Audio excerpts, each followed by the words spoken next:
This is Peter, and we got Maya and Mary with us from Shipping Specialist team. We're glad to have you here. Today we're going to be talking about the Shipping Specialist topic. It's going to be a lot of open discussion, a lot of time for us to ask questions. Before we get into that, I just want to remind y'all that, again, as y'all know, you guys are all owner-operators, not drivers, self-dispatched owner-operators, and because of the common law and because of the 20-factor questions from IRS, there are certain things that we can do and there are certain things that we cannot do. So everything that we talk about here has a lot to do with those two things. So that's why please keep in mind if you have any questions about those, how they work, if you don't understand them, or maybe just want to ask questions about it, let us know. I'll be more than glad to answer it for you. So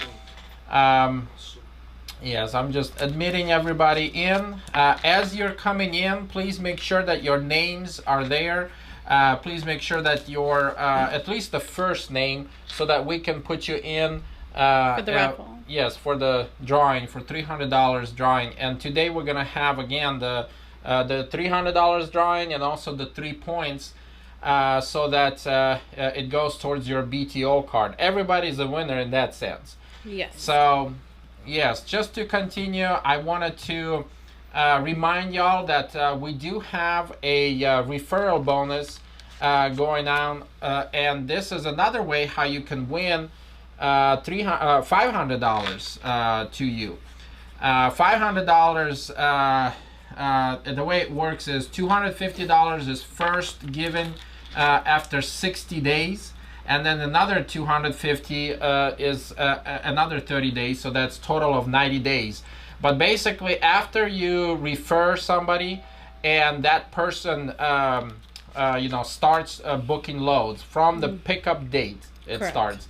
Yes, within 90 days you get extra $500, and that's also another way. And we've had actually referral, believe it or not, is our #1 growth factor. Yeah, that's how we grow. I mean, all the ads and everything else we do is not as big compared to the referrals. So thank you all for referring friends, your somebody who is good. I just ask to please make sure that you do not refer any crazy people. If you see somebody is like a little bit please. don't please for your own sake, for our own sake. Yes, but we would be glad if you could, speak a good word about us and what we do here. So with that said, Shipping Specialist team, and we want to just mention a couple of things before we get into the Q&As. So I'll give you guys the floor. All right.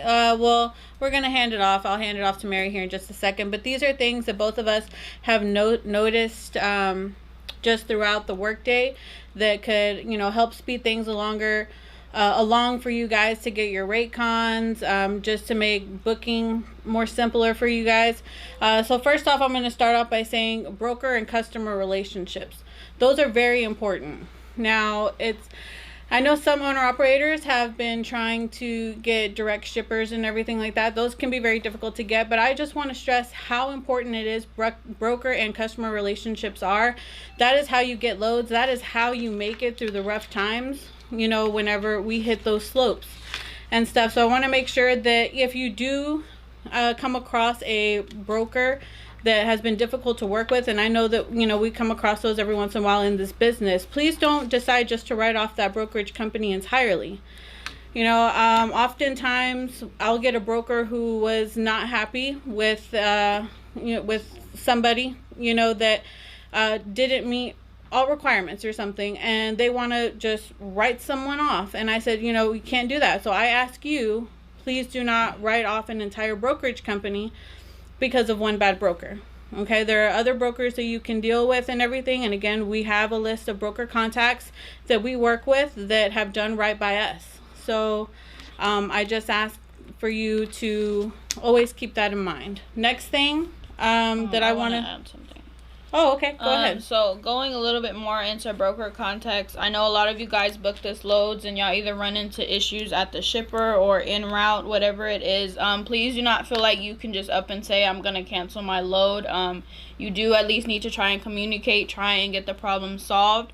If you are not having any success, then please reach out to us so that we can try on our end, because us signing that rate confirmation, that is a binding contract, meaning you did agree to do that load. Therefore, we have to do our best to fulfill it. We've had a couple instances where some people feel like you can just up and leave and not say anything to anybody, and that's one of the things that can get PDP blacklisted, and if that happens, that is grounds for contract termination. So please make sure that we're communicating. Yes, and to add a little bit more, when the name gets to my desk because of stuff like that, look, I am very reasonable person, and I've done all of this, I've done the work here in the office, I've done the loads out there. I know how it's like with the frustration of some, brokers basically lying to you in many cases. But bottom line, here's the thing. We do not have that many brokers, that many customers, that many even direct shippers to go through, for anybody's or everybody to try out all of the different tantrums, So bottom line, that we just can't have that. Okay, and I know that there's sometimes it's silly, but all of this that we're talking about is so simple. It's so, look, communication is very big deal. Trying to fulfill the order is very big deal. But in a lot of times I've noticed that some guys, they just don't communicate. They just don't even call or reach or do it properly, and then they blow up after 4 or 6 hours of sitting and waiting. Well, I would too. Yes. Like if I'm having to sit and wait 6 hours at the shipper or consignee, I'm gonna be very unhappy. And to touch on what Peter was saying earlier, you guys are self-dispatched owner-operators. Again, we're here in office. We do not know of a situation until you make it aware to myself or Miss Mary. Please contact the office immediately if you are having any issues, especially if you are having issues getting in touch with a broker, because I know sometimes they can go MIA on us, and in that case, we will either send an email, but lack of communication on our end, that then gives the broker leverage to say, well, you guys weren't communicating. I want to make sure that we're sending emails, we're leaving voicemails, we have text messages, something on our end to back up our story. Okay, so always make sure that you have that proof in black and white. And if that broker is just not being communicative, at least you have through email and through paper, and the office is aware of what's going on. Because when we get an angry phone call or email from a broker and we are unaware of the situation, it then looks bad on the company itself that we are not communicating. And this business is about 95 to 98% communication. 99. Yeah, so I would say that whenever you do come check in, after 1 hour, after 2 hours, you're not being spoken to, nothing's being done, call the broker. Hey, what's going on? I'm still send an email, text message. If it's not written, it didn't happen. There's actually a saying like that. Yes. But you don't just wait 6 hours, 4 hours, and then just all of a sudden I'm gonna leave. It's very, and plus, why would you want to live that way, always boiling your blood? Exactly, yes, on every load. There's a couple of things you can do to make it much easier on you, and it starts with communication. It really does. So bottom line, we have to make sure that we get on this. I mean, I ask all of you, please, we gotta do better on this, because so that's one problem when it comes to not getting blacklisted. Okay, second thing is, if we have been blacklisted, okay, yes, that's okay, that's why we're here. And if you do know anybody like that, send us a message or at least call us or something. Hey, who it was, so that we can reach out and troubleshoot or problem solve that problem. In many cases, we have been able to resolve it. Yes. That's when I step in, Myra steps in. So that, I mean, obviously, we want to keep a good relationship with brokers. We need to be able to build a relationship with brokers. But same goes with shippers, consignee, and direct shippers. The thing is, and then there's one more thing. A lot of times, I've seen that some people, they communicate only with the shipper or with the consignee. Mm-hmm. That's good. But you also got to communicate with the broker if you have a broker. Absolutely. Yes. If you don't, then you directly talk to them. Let me go for just while I have this thought on my head. But so as we were saying, communication is key. And I want to say with brokers, a lot of that stuff is communicated through the rate con. So please make sure that you are reading your rate cons thoroughly. The shipper, if they have requirements, they're going to notate it in load details along with the consignee. They are going to list that on the load details. Okay, they'll have it in the emails. If there's anything ever important on there, we forward you the entire email so you can read it, and we will contact you. So don't just wait for the broker to tell you. Just be very diligent, read your rate cons, communicate with the broker. I can't stress it enough. Communicate, read over those documents. Yes, read. And just adding on to going into reading rate confirmations, please make sure that before you reach out to any shipper or consignee, that you read your rate confirmations. Some brokerage companies do not want you reaching out to their customers, and in turn, we've had a lot of angry people call because they don't want us talking to their customers. So please make sure that you read your rate confirmation and make sure that it is okay for you to reach out to the shipper or consignee. And I know it may sound silly, but if it's listed on your rate confirmation, then that is something you have to follow. Agreed. Otherwise, you question it with the broker. You deal with it through proper channels. And if you don't want to do that load because of, for whatever the case, that's fine. But there is a proper way to do it. And that's what we're asking. Make sure that we are doing it properly. So the next thing would be... I would say after going from that, we'll go into blind loads. I know a lot of people have called and they're like, well, what is a blind load, or is that a bad thing that it's a blind load? And majority of the time, it is just because the customer does not want the shipper or the receiver to know who it's coming or going from. Most of the time, it's just because they've had bad experiences with the facility. It's nothing against you as a driver or owner-operator. It's just because the customer themselves have internal issues on their end. So please do not feel like you can't haul a blind load. Please just make sure that you do know all of the requirements of the blind load and that you are making sure that you follow all those requirements. Some of those are considered making sure that you say the correct destination that they tell you. Another one is making sure that you show them the correct BOL that they tell you to, and not showing them the one that you actually need. So every different one has different requirements. Please just make sure if you have any questions regarding blind loads, me and Maya always, or majority of the time, know your requirements. So if you have any questions, we can definitely go over them with y'all. Okay, so blind load, 9 times out of 10, actually 10 times out of 10, you are going to have a different BOL that's than what's given at the shipper. Okay, so a broker will provide that for you. Sometimes you have things that are called double blind loads. And what that is neither the manufacturer nor the seller wants to know where the product is coming from or where it's going to, because they can then cut out the middleman, which is the broker, and they can use a direct shipper.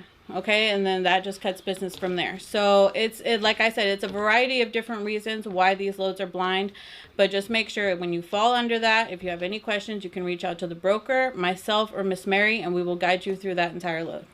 Yes, and to add on that, so just because there are all of these different blind loads and stuff like that, BOLs, you still have to turn in all of the BOLs. Correct, and that is so crucial. Don't just get rid of one or lose one. You're supposed to turn in all of them. Okay, and even if a broker says throw them away, just do not send the broker that one piece. Put it aside and make sure that it's only sent to us, PDP. Do not throw any of your BOLs away. Yes. So in other words, blind load is actually very simple. Very. It's just a little bit extra paperwork. Yeah. Yes. Okay, extra Very. hassle, yes, but it does pay a little better in many times. Yes. For For discretion.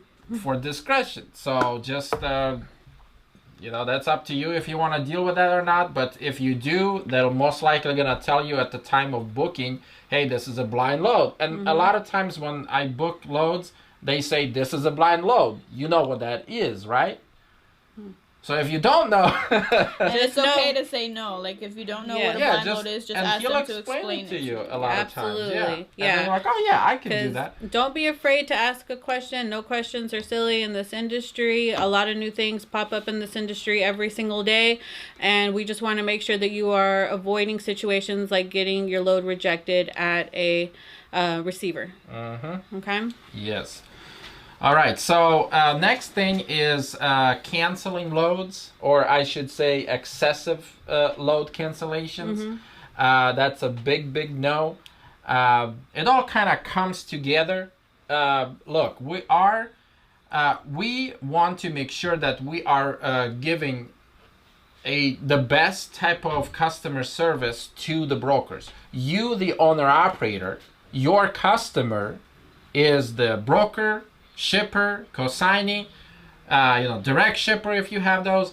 Either way, your job and what you're trying to do is to provide the best customer service so that they would want to do business with you more. Absolutely. And all of that, what we're talking about, it's very, very big deal. I believe that in many ways and many times, load cancellations a lot of times can be avoided by simply just communication, reading rate cons, all of the stuff that we're talking about. Yes. I mean, if we have to because of certain reasons that I don't know, like let's say that you're booking loads in advance and something fell through and you're having to cancel, it's fine as long as that don't happen often, because if it does, then we will have to put you on one load at a time basis. Yes. But whatever we cannot have multiple load cancellations, because a lot of customers, like Amazon, for example, a lot of these online versions, they affect our performance scores. Yes. So they will kick out the whole company for it. So, and we're watching that closely, and we're not going to allow that to go that way. So absolutely, I say that definitely this year we are definitely cracking down on a lot of stuff as we've done throughout the years. But we are paying more close attention to people that like to book out in advance, mainly for the simple fact that, as Peter was mentioning, that this is the trucking business. Loads cancel. But I do also want to mention that when a load does cancel and you're having time struggling, please make the broker aware of what's going on, that, hey, I had a load cancel, I'm trying to find this. I just wanted to put you on notice what the situation is. I might have to cancel this load.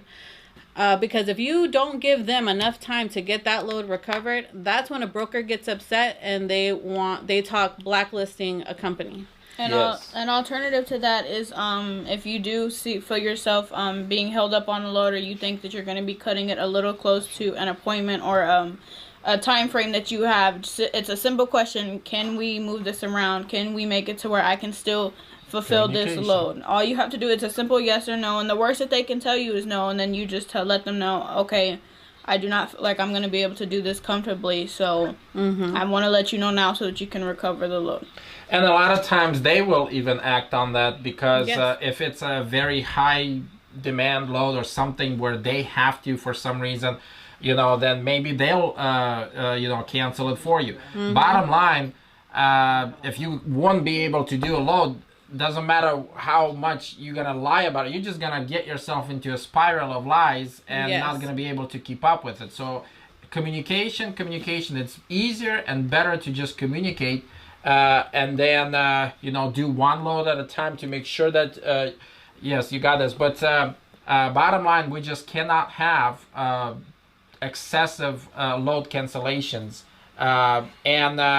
and then even if you do, like y'all said, even if you do have to cancel, it's a matter of doing it properly, giving them time so that they will be able to recover it. Yeah. So because not only are we paying very close attention to loads being canceled, but brokers as well pay very close attention, because we do have certain brokers that like to book with PDP, and they were, they know our guys, they actually know quite a few of our guys. And if we have multiple different people within our company canceling on that one person, they're going to blacklist us. So don't just think that we're the only ones paying attention. Brokers do pay very close attention to that as well. Yep. And I do want to add, if you do find yourself canceling a load, please make sure to call or email PDP. I do know that there are some instances where y'all do call or email, and sometimes it just gets overlooked. So we do apologize. We are trying to get a little better at making sure that every load y'all make us aware of gets moved to inactive. But if a load is canceled, please make sure that we are aware first thing. So come the end of the month, I don't know if y'all see my frequent emails, but the previous load emails, so we're not having to call y'all every day to make sure that, to figure out if the load was either canceled or delivered. And we do have some people who the load was actually delivered and they were like, oh, I haven't been paid on it. Yeah, like sometimes bills go missing or they don't get sent in successfully. So that's our job and our way of making sure that you're either paid correctly or the load is getting moved out. Correct. Yep. Yeah, we have checks and balances for that. Okay, good. And then one last thing is about emailing, calling about the book loads. Yes.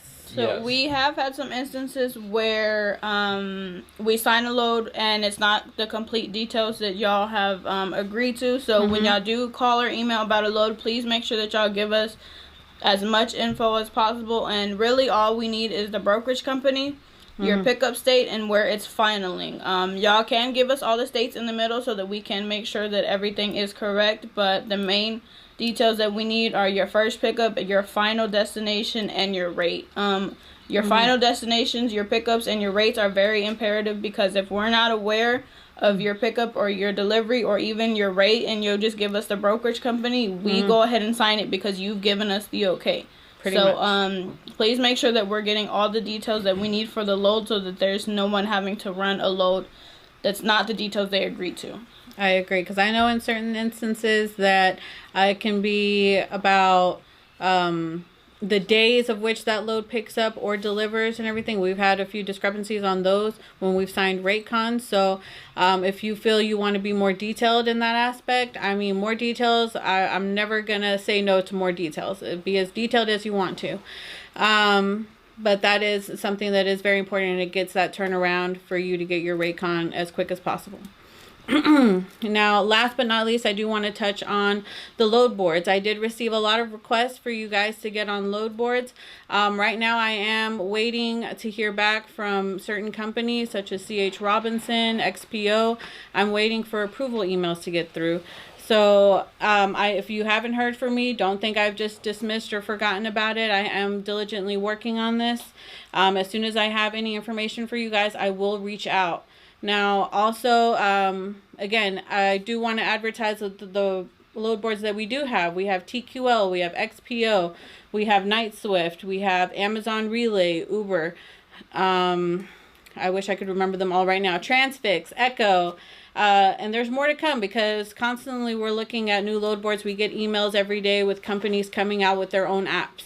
So, and I will notify you guys once we get set up on there as well. So please reach out to me, send an email if you haven't heard anything, and I'll be reaching out to you first thing in the morning. I would recommend that you really focus on the ones that are good for your trailer specifically. You don't really need all of those load boards. No, I agree. Some of them are good for specifically reefers, for specifically vans, you know, step decks and so forth. And if you have questions about that, just reach out to us. You know, we can direct you to see what's best and stuff like that. Yes, but I would recommend to just get at least a few of them. Don't just get stuck with one. You know, but because the rates are much better right now, you do have good chance of booking good loads right now. But yes, and also truck stop and, you know, get loaded, all those. Yes. Alrighty. So without further ado, next thing is Q&As. So I'm going to open that up for everybody. about what we talked about or anything else. If anybody wants to talk, go ahead. Do we have all their names? Can you just go down? We got to make sure we have all the names ready for the raffles. Yes. Anybody has any questions? Question. Yes. Go ahead. Yeah, this is Sally.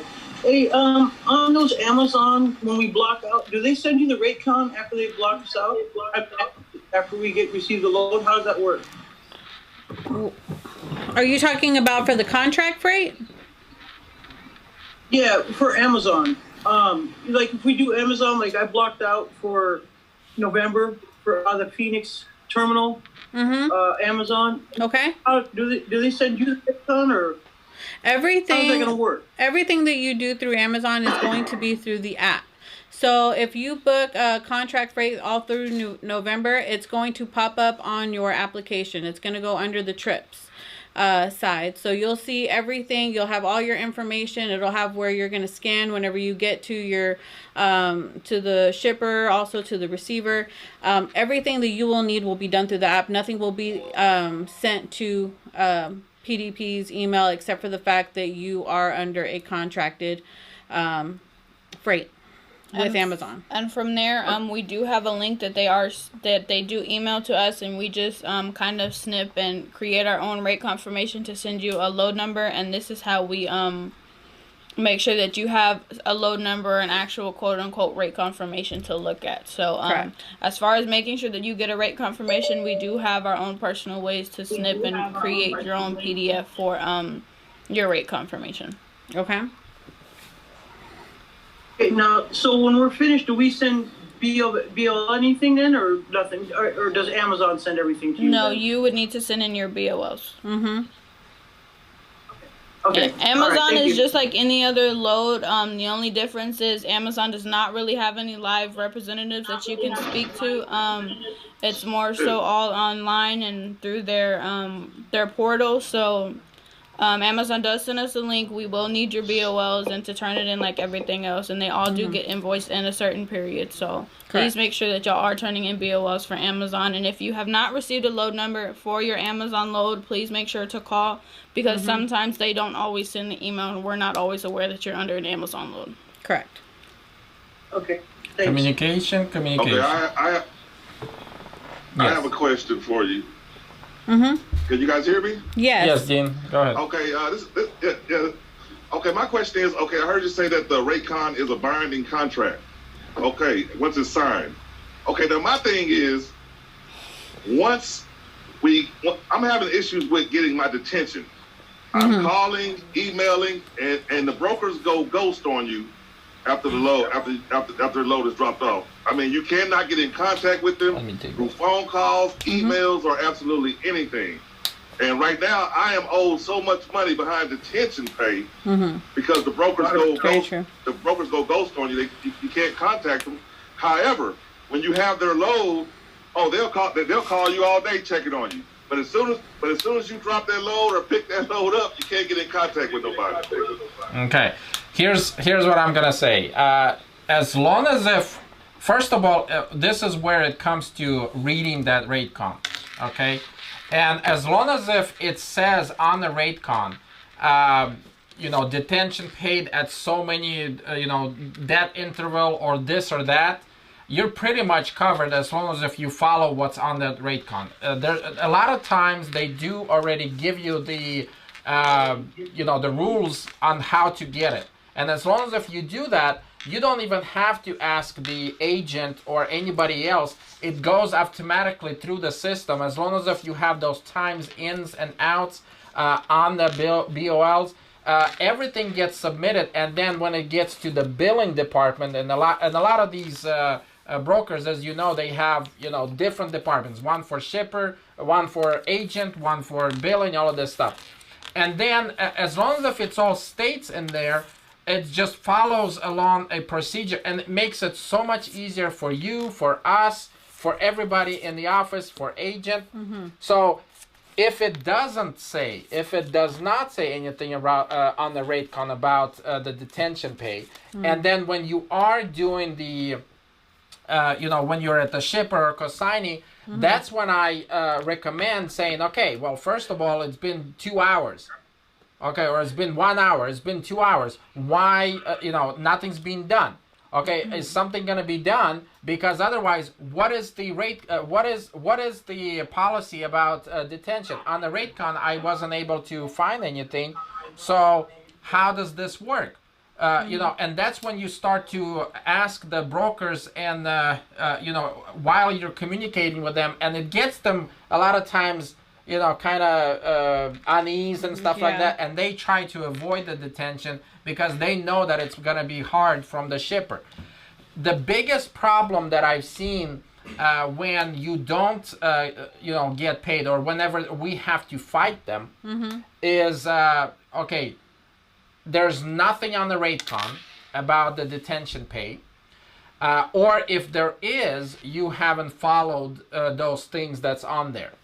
Okay, but the thing is, if there's nothing on there, I would suggest to, it's all while you're negotiating and while you're before you even getting booked, but also when you did book, during the time you're loading and unloading.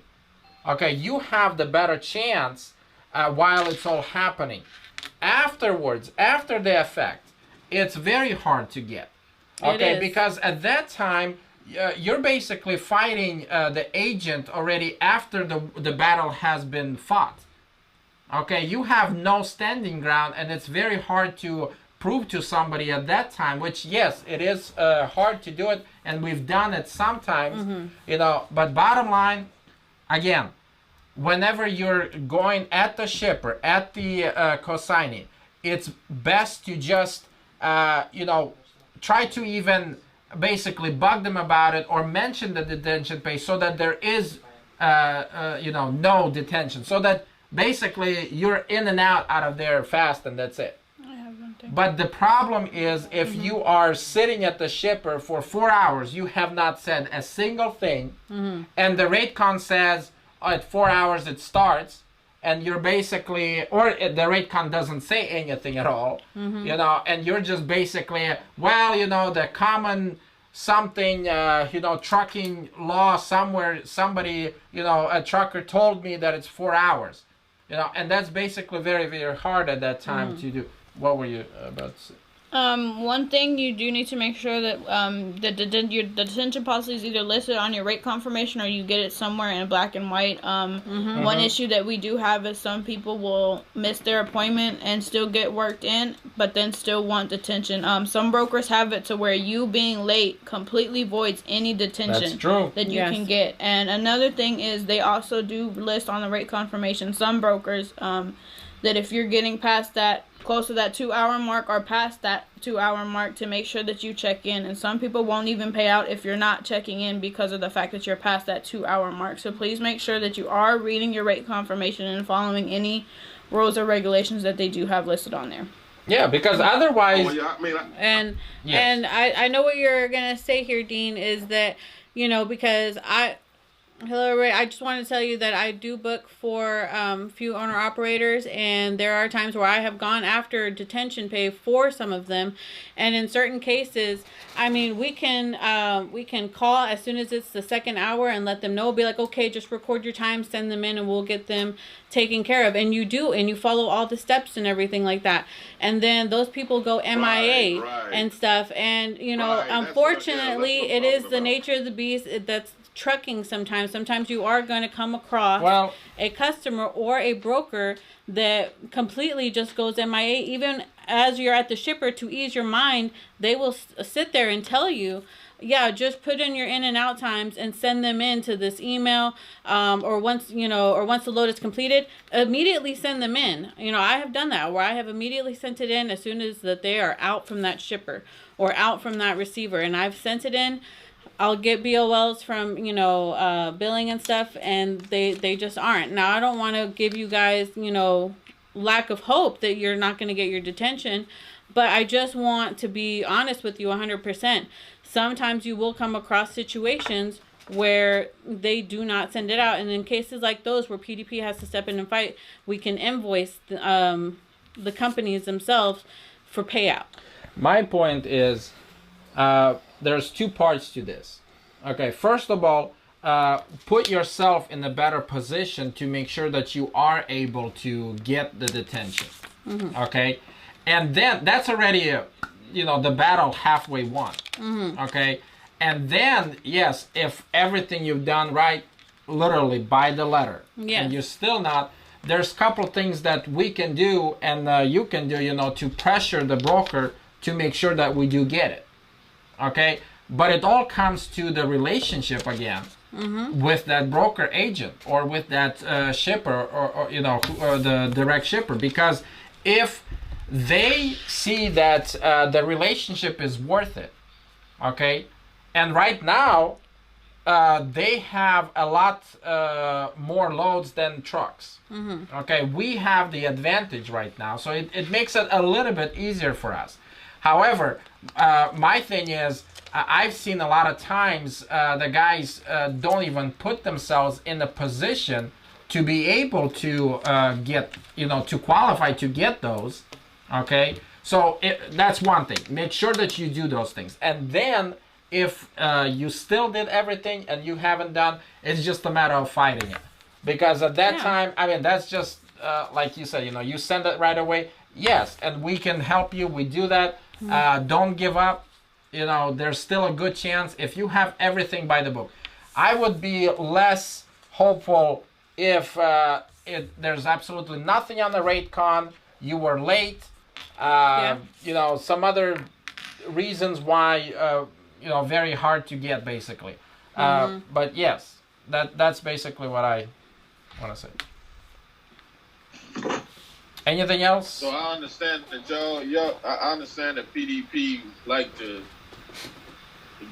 check the driver to make sure he's not canceling loads. But what are you doing about these brokers that cancel a lot of loads on the drivers? Are you blacklisting them? Are you going to talk to them about? And that, Carlos, you know how many times? I want to give a question out. I just want to make sure that I get the whole question. Oh, go ahead. Yes, sir. About letting us know which brokers maybe we should stay away from, because if you're gonna check the drivers like that and see exactly what we're doing, should you be checking the brokers to make sure that they're not just canceling loads? Because I have a lot of loads where I'll get there, yes, sir, on time, do everything that I'm supposed to do, and then boom. And that's a valid. And then the broker.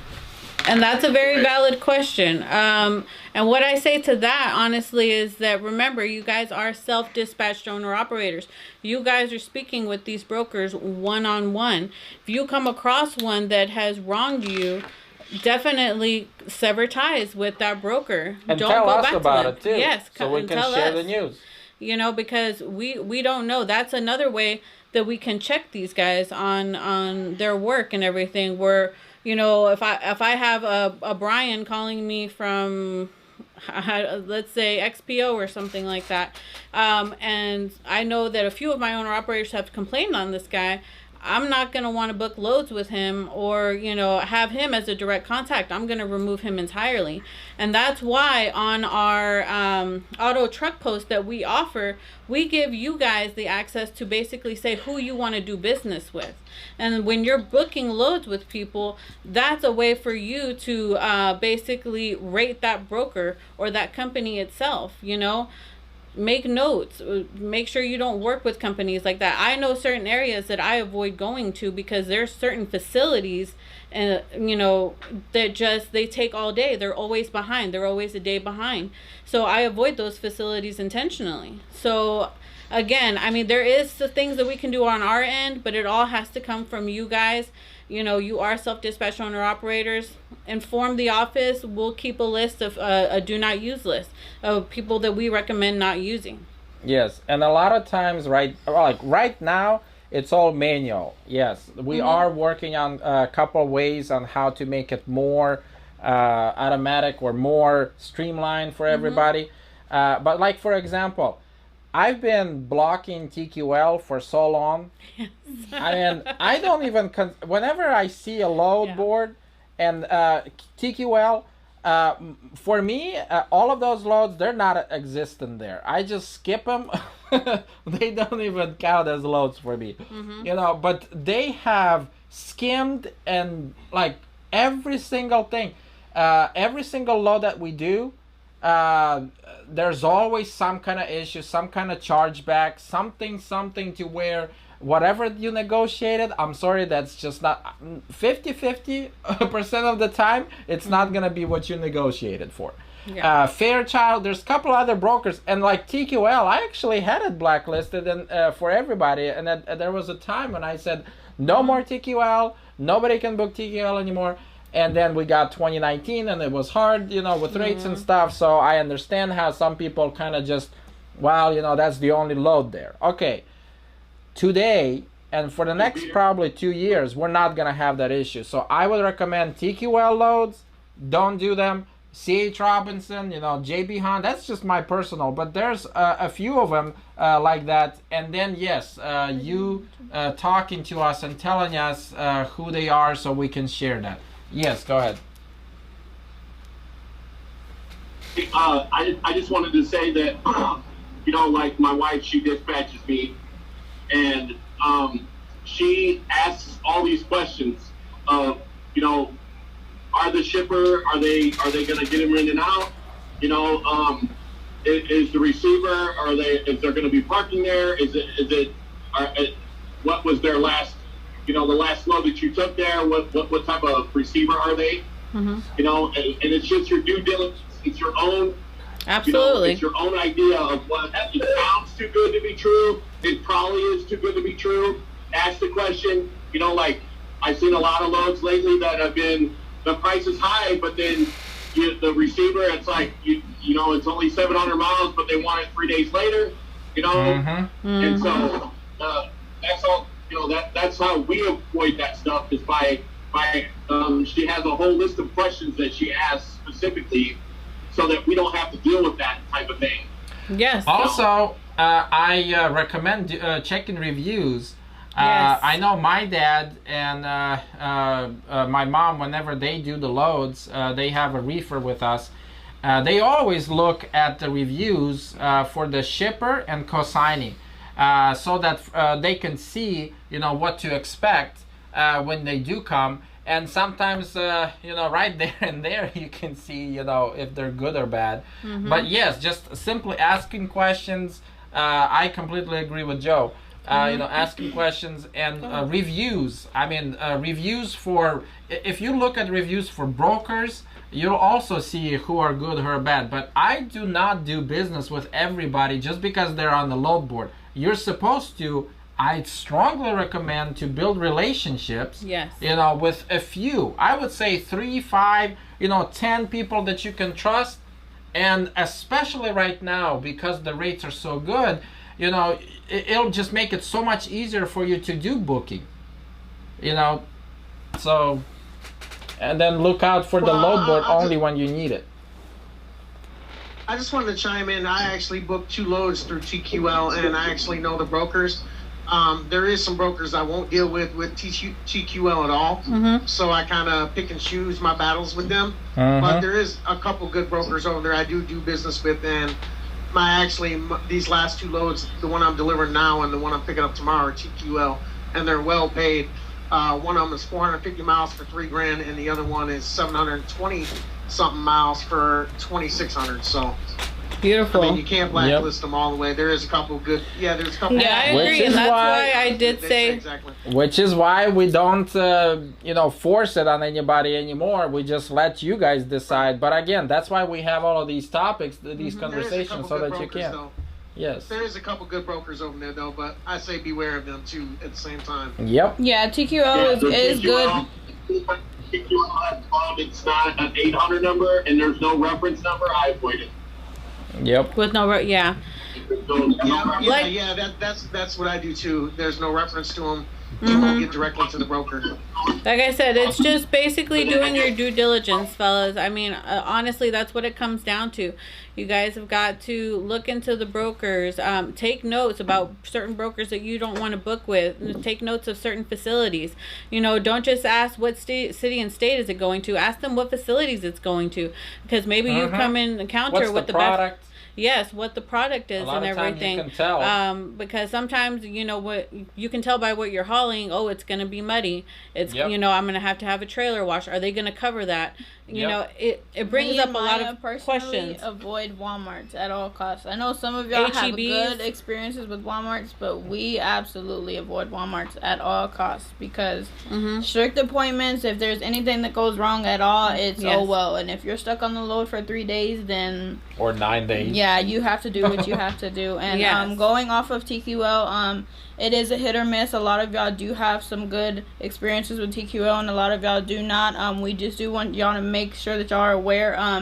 If it's not a hot load for TQL, there's only so much that they can pay you on the load. Yeah. So, and if you guys honestly are in need for a good contact with TQL, I recently came across a very good broker with TQL who took care of us on a pretty rough situation that was happening. And I will be happy to pass along his contact information. So, and if there's any contacts that y'all need for any of these well-known brokers that we use, we do have a couple of contacts who can help you out with any issues that you may have. Just give us a call and we'll either send you an email or we can give it to you over the phone. We do have an Uber contact if y'all need help with anything on that. We do have an Echo contact and an XPO, so there's a couple that we have listed on a spreadsheet that can help y'all out when y'all are in a bind. Yes. Yep. Hey, on my Raycons, those 2 brokers that I have on my Raycons, you can share those 2 people. Those two people at for the TQL are really, really good. Absolutely. I recommend them. Yep, the 2 that I booked. Yep, yeah, those 2 I recommend. Yep. Okay. Anybody else, I can't say. Those are 2 I've dealt with in the past. Will do. They've never done me wrong. Neither one of Yep. them. Yep. Thank you, Bill. Alrighty. Well, it's time. So we're going to end it off with the drawing. And go through the names to see if we're missing yes, anybody? we're going to call out the names, put them in this hat. Hey, Paul. Hey, I apologize. I came 9 minutes. I was trying to get the phone set away, so I came 9 minutes before start time. So he was in the beginning. No, I have Albert down. Yeah, I think we got you. I seen your name. Okay. There you go. Thanks, ladies. Appreciate it. So we will read the names and then put them in the hat. If you do not hear the names at the end, just let us know.